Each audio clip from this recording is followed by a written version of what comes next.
నా పరిస్థితి ఏమై ఉందో నువ్వు చూస్తున్న దేవుడు కదా ప్రభు. నేను కూర్చుంటే వెలిగినటువంటి వాడవయ్యా, నేను పండుకుంటే కూడా వెలిగినటువంటి దేవుడవయ్యా. అయ్యా నన్ను చూస్తున్నవాడా నీకు స్తోత్రం. రెండు చేతులు పైకెత్తుదామా.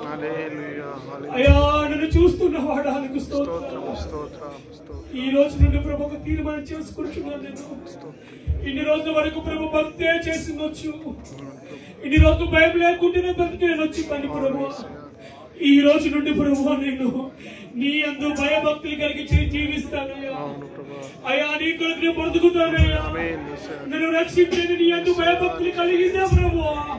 నా ధనము కాదు, నా తెలివి కాదు, నా సంపద కాదు ప్రభు.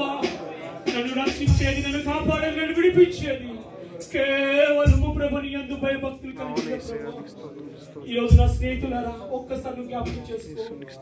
ఈ రోజు పడ తీసుకునే ముందు ఒకసారి ఈ హృదయాన్ని నువ్వు పరిశుభ్రం చేసుకో.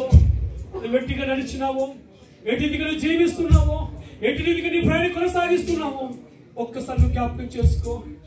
ఆయన నిన్ను ప్రేమిస్తున్న దేవుడే ఉంచున్నాడు. ఆయన నీ కొరకు ప్రాణం పెట్టిన దేవుడే ఉంచున్నాడు. ఆయన నీ కొరకు ప్రాణం పెట్టిన దేవుడే ఉంచున్నాడు. ఆయన నీ కొరకు ప్రాణం పెట్టిన దేవుడే ఉంచున్నాడు. అయ్యా నీకు స్తోత్రం ప్రభువా. అయ్యా నీకు స్తోత్రం ప్రభువా. నీకు స్తోత్రం అయ్యా.